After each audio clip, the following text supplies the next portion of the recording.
देखो हुआ, अभी हम लोग पढ़ेंगे और भगवान बुद्ध बताए थे क्या, 4 आर्य सत्य था और 8 मार्ग थे, है ना। 4 आर्य सत्य अभी हम लोग जस्ट पढ़े हैं। 4 आर्य सत्य कौन कौन था हुआ? सबसे पहला दुख, दूसरा क्या था? समुदाय, है ना। तीसरा क्या था? निरोध, चौथा क्या था? मार्ग। तुमको बताए थे जस्ट कि सबसे पहला है दुख। दुख के अंतर्गत क्या बताए? यदि तुम संसार में आए हो तो संसार में प्रत्येक व्यक्ति को क्या है? दुख है। अगर किसी व्यक्ति के जीवन में सुख आया है तो उसके जीवन में दुख भी आएगा, अगर दुख आया है तो सुख भी आएगा। इसलिए यदि तुम लोग कभी दुख में पड़ो, मुसीबत में पड़ो, तो इस बात को याद रखना, रात हुआ है तो दिन भी होगा, अगर सूरज डूबा है तो सूरज उगेगा भी। तो भगवान बुद्ध का कहना था कि संसार में जितने व्यक्ति है सभी व्यक्ति को क्या है? दुख होगा ही होगा।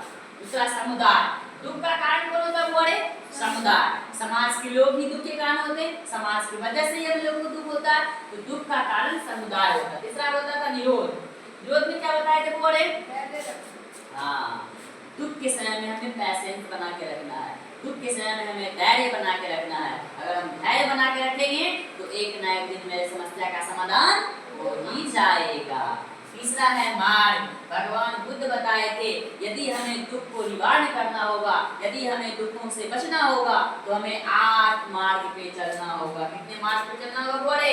8 मार्ग पे। और उसी मार्ग को कहा गया अष्टांग मार्ग। क्या कहा गया? अष्टांग मार्ग या अष्टांगिक मार्ग कहा गया। ये 8 मार्ग कौन कौन है? सबसे पहला है सम्यक दृष्टि, सम्यक संकल्प, सम्यक वचन, सम्यक कर्मार्थ, सम्यक आजीविका, सम्यक व्यायाम, सम्यक स्मृति और सम्यक समाधि।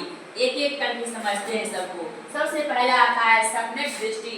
सम्यक दृष्टि का मतलब होता है कि जो 4 आर्य सत्य दिया हुआ है। कितने आर्य सत्य हैं? 4 आर्य सत्य। मतलब भगवान बुद्ध ने जो 4 आर्य सत्य बताए हैं, उस 4 आर्य सत्य पे सबसे पहले हमें विश्वास करना होगा। क्या करना होगा? विश्वास करना होगा। तो एक बात याद रखना हुआ, विश्वास बहुत बड़ी चीज होती है, पैसेंस बहुत बड़ी चीज होती है। यदि तुमको किसी डॉक्टर पे विश्वास हो गया ना, अगर वो डॉक्टर अच्छा दवाई नहीं भी करेगा, अच्छा नहीं मिलेगा, विश्वास है तुम ठीक हो जाओगे। यदि कोई बहुत बड़ा डॉक्टर भी है और तुमको विश्वास नहीं है, ठीक नहीं होगे। सबसे पहला काम बिलीव करना, विश्वास करना। तो सबसे पहला उन्होंने बताए थे 4 आर्य जो सत्य है, उस 4 आर्य सत्य में विश्वास करना, उस 4 आर्य सत्य में बिलीव रखना।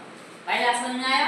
पहला है सम्यक दृष्टि। सम्यक दृष्टि का मतलब जो 4 आर्य सत्य दिया हुआ है उस 4 आर्य सत्य पर विश्वास करना। दूसरा है संकल्प, सम्यक संकल्प। सम्यक संकल्प का मतलब क्या होता है? मानसिक और नैतिक विकास की प्रतिज्ञा करना। मतलब मानसिक विकास करना, मेंटली डेवलपमेंट करना, उसके साथ साथ नैतिक विकास। नैतिक विकास समझते हो वाले? नहीं। इसको भी कहते हैं मोरलिटी। मोरलिटी, मोरलिटी का मतलब क्या होता है कि समाज में लोगों को देखभाल करना। मान लो तुम्हारे बगल में कोई बीमार है, उसको सेवा करो, चाहे वो तुम्हारा दुश्मन क्यों ना हो, लेकिन उसे जाके एक बार पूछ लिया करो उसका सेवा। बीमारी में, दुख में लोगों को साथ देना चाहिए। इसे कहते हैं नैतिकता। नैतिकता का मतलब जो भी अगल बगल के लोग कोई किसी प्रॉब्लम में फंसे हुए, मुसीबत में फंसे हुए हैं, उसे हमें क्या करना चाहिए? सहायता देना चाहिए, हेल्प करना चाहिए। मान लो तुम्हारे सामने में कोई एक्सीडेंट कर गया, हमें जाकर उसको क्या करना चाहिए? उसका हेल्प करना चाहिए। ये होता है तुम्हारे अंदर नैतिक गुण। आजकल के बच्चा क्या करते हैं? कोई एक्सीडेंट कर गया तो जाके वीडियो बनाएगा और स्टेटस डालेगा, पहले वीडियो बनाएगा, बाद में जाके देखा जाएगा। हमें ऐसा नहीं करना है, हमें नैतिक डेवलपमेंट लाना है, अपने अंदर नैतिकता लाना है। दूसरा था क्या हुआ? सम्यक संकल्प। तीसरा है सम्यक वचन। सम्यक वचन में क्या होता है हुआ कि हमें हानिकारक बातें नहीं बोलना है, हमें वैसी बातें नहीं बोलना है जिससे कि सामने वाला को दुख हो, सामने वाला को कष्ट हो। ऐसे बातों से हमें बचना चाहिए। उसके साथ साथ हमें कभी झूठ नहीं बोलना है। इसलिए हम आज तक कभी झूठ नहीं बोले, कभी नहीं बोले, झूठ बोलना नहीं चाहिए। चलो, झूठ बोलना गलत बात है, पाप है। सुना भी होगा, 10वां में पढ़ा भी होगा श्लोक में, है ना? पढ़ा भी होगा, झूठ नहीं बोलना चाहिए। मतलब कितने द्वार हैं? 10वां की बात। सम्यक कर्मार्थ। नरक के 3 द्वार थे। हाँ। 3 द्वार नाश महात्मा ने क्या मान रहे हो तो चलो संस्कृत की बातें करते हैं।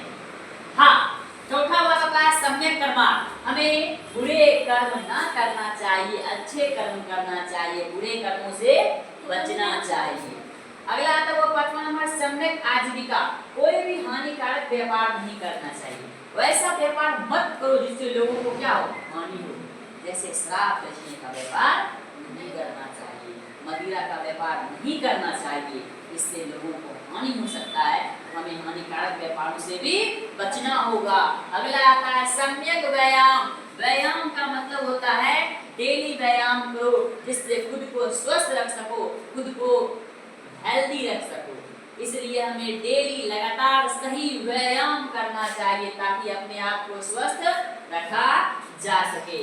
7वां आता है सम्यक स्मृति, स्पष्ट ज्ञान से देखने की मानसिक योग्यता प्राप्त करने की कोशिश करना ताकि हमें मानसिक योग्यता मिल जाए। और लास्ट में आता है सम्यक समाधि, निर्वाण पाना मतलब मोक्ष को प्राप्त कर लेना, मतलब दुनियादारी से कोई मतलब नहीं रखना। क्या हो रहा है नहीं हो रहा है, अपने दुनिया के अपने कष्टों को भूलकर भगवान में लीन हो जाना। ये 8 मार्ग बताए गए हैं भगवान बुद्ध के द्वारा। अगर इस 8 मार्ग पे चला जाए तो बताओ क्या हमारा दुनिया सुधरेगा कि नहीं सुधरेगा? हाँ, भगवान की भक्ति में लीन हो जाना, दुनियादारी से मोह माया खत्म हो जाना कि फलना की हो गया, कार हो गया, ऐसे होता है ना, जरा ईर्ष्या की भावना करना, उस ईर्ष्या की भावना को छोड़ देना। और ईर्ष्या की भावना किसमें होती है? लड़की में, औरतों में। इतना जल्दी है, इसमें बोला गया था पेट्रोल पंप के सामने, क्या बोला गया था? चलो मत नहीं, चलो मत तो दूर की बात है, पेट्रोल पंप के सामने लिखा हुआ था कि यहाँ जो है आग लगने वाला वस्तु को दूर रखें। तो एक हस्बैंड अपनी वाइफ को बगले में उतार कर गया पेट्रोल लेने के लिए, पता था आग लगने वाले पीछे पेट्रोल। ये तो आती है रील्स देखा होगा। निर्वाण पाने की हम बात करते हैं, मोक्ष की प्राप्ति करना। इस तरह से हमें 8 मार्ग पे चले, इस 8 मार्ग पर चलने से हमारा जीवन सुधर सकता है। ये था बुद्ध के अष्टांगिक मार्ग। अष्टांगिक मार्ग को अच्छे से याद रखना। 4 आर्य सत्य है, इस 4 आर्य सत्य को अच्छे से याद रखना। किसी बच्चा कोई दिक्कत है ना?